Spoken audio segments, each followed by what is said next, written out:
तो इन देशों में खड़ी की जा रही है कीड़े मकोड़ों की फौज।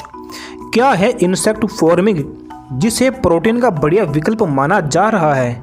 अक्सर लोग कीड़े मकोड़ों को देखकर बिदक जाते हैं, खासकर कॉकरोच को बीमारियां फैलाने वाला माना जाता है। वहीं चीन समेत कई देशों में इंसेक्ट फार्मिंग हो रही है। हाई प्रोटीन डाइट चाहने वाले भारी कीमत पर इनकी खरीदी कर रहे हैं। माना जा रहा है कि इस साल के आखिर तक insect farming industry 1.18 billion dollar के ऊपर चली जाएगी।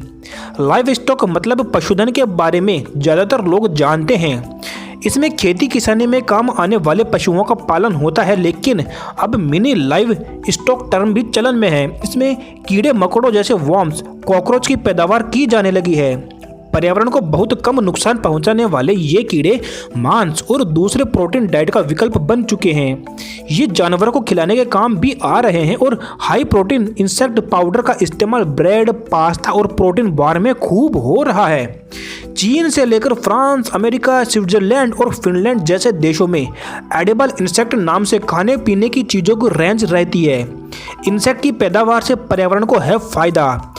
एडिबल इंसेक्ट की बात करने वालों का सबसे बड़ा तर्क पर्यावरण है। कीड़े मकोड़ों से मिलने वाला 1 किलो को बनाने में बीफ या दूसरे मांस की तुलना में सिर्फ 10% खाना, पानी और जमीन इस्तेमाल होती है और इस दौरान 1% ही ग्रीन हाउस गैस निकलती है।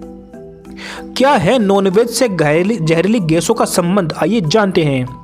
फरवरी में ही ब्रिटेन की कार्बन बीफ संस्था ने एक डेटा जारी किया, जिसके अनुसार मांस और डेयरी उद्योग हर साल 7.1 गीगाटन ग्रीन हाउस गैस का उत्सर्जन करता है। इसमें भी बीफ सबसे ऊपर है। 1 किलोग्राम बीफ के लिए लगभग 60 किलो ग्रीन हाउस गैसों का उत्सर्जन होता है, यानी हर किलो पर 10 गुना जहरीली गैस। मांस उद्योग को चलाए रखने के लिए चारे के इंतजाम के लिए जंगल भी काटे जाते हैं। ऐसे में इंसेक्ट कम लागत में बड़े फायदे की तरह हैं। उनसे किसी बड़ी बीमारी का खतरा भी नहीं है, जैसे बड़े जानवरों से हो सकता है, जैसे कोरोना या बर्ड फ्लू आदि। आखिर कैसे होती है फार्मिंग, आइए जानते हैं। कई तरहों से कीड़े मकोड़ों की पैदावार होती है। ये कंपोस्ट बिन से लेकर बड़ी बड़ी फैक्ट्रीज तक में पाले जाते हैं। इनमें चींटियां, इल्लियां, पतंगे, मधुमक्खियां, मीलवॉर्म और कॉकरोच शामिल हैं। चीन के शिचांग शहर के जिन लैब्स में कॉकरोच की खेती होती है वो साइंस फिक्शन से कम नहीं है। लकड़ी के बोर्ड उनका घर है और कमरों में हल्की नमी और गर्मी है, यानी वही माहौल क्रिएट किया गया है जो कॉकरोच को पसंद है, ताकि कम वक्त में ज़्यादा से ज़्यादा कॉकरोच पैदा हो सके। वेस्ट मैनेजमेंट भी हो रहा है। इंसेक्ट से एक और मकसद पूरा हो रहा है। ये वेस्ट मैनेजमेंट के काम आता है, जैसे हर शहर में भारी मात्रा में खाना बर्बाद होता है, इनकी रिसाइलिंग काफ़ी महंगी पड़ती है। इधर चीन और वियतनाम जैसे देशों में एक प्रयोग किया, इसमें कॉकरोच को बचा हुआ खाना दिया जाने लगा। इससे भी वे पल जाते हैं और काफ़ी सारे वेस्ट प्रोडक्ट्स का मैनेजमेंट भी हो जाता है।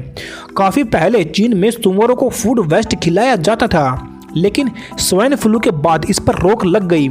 अब insect farm waste food management का भी काम कर रहे हैं। हर इंसेक्ट का जीवन काल कुछ हफ्तों से लेकर महीने भर तक का ही होता है।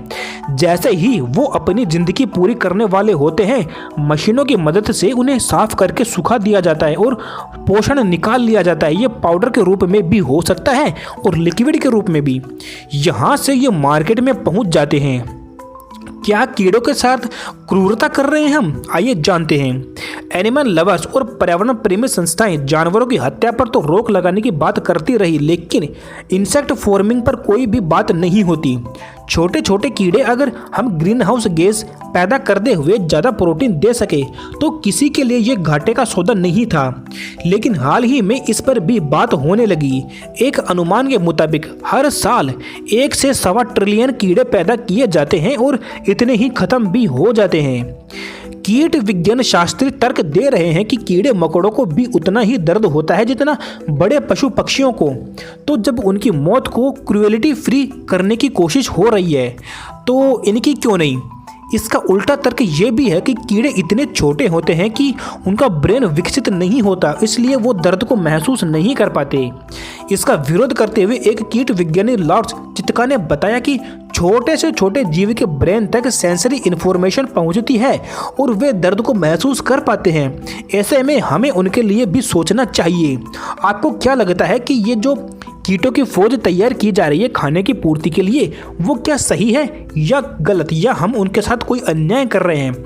आप अपने सुझाव हमारे कमेंट्स में बता सकते हैं। ऐसे ही मिस्ट्री से संबंधित और वीडियोस देखने के लिए आप हमारे इस चैनल को सब्सक्राइब करें। धन्यवाद।